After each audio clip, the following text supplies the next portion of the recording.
হাতী বিভিন্ন সময়ত লৈ গৈছে, আন আন দুষ্প্ৰাপ্য জীৱ জন্তু, আনকি আমাৰ ৰাজ্যিক চিৰিয়াখানাখনকে সংকটত পেলাই আম্বানীক তৈলমৰ্দন কৰিবৰ কাৰণে হিমন্ত বিশ্ব শৰ্মাই উঠি পৰি লাগিছে, যাতে পত্নী আৰু পুত্ৰৰ সম্পত্তি বঢ়াব পাৰে, পত্নীৰ নামত যাতে নতুন কোম্পানী গঢ়িব পাৰে।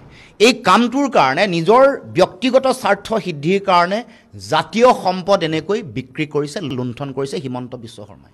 গতিকে ইতিহাসত কেতিয়াও হিমন্ত বিশ্ব শৰ্মাক ৰাইজে জনতাই কেতিয়াও ক্ষমা নকৰে। আমাৰ এইবোৰ সম্পদ, আমাৰ হাতী, আমাৰ নিজৰ সম্পদ, আন আন যিবোৰ দুষ্প্ৰাপ্য যিবোৰ জীৱ জন্তু আছে, এণ্ডেঞ্জাৰ যিবোৰ স্পেচিছ আছে, এইবোৰ আকৌ জামনগৰৰ চিৰিয়াখানালৈ দিবলৈ ওলাইছে আম্বানীৰ।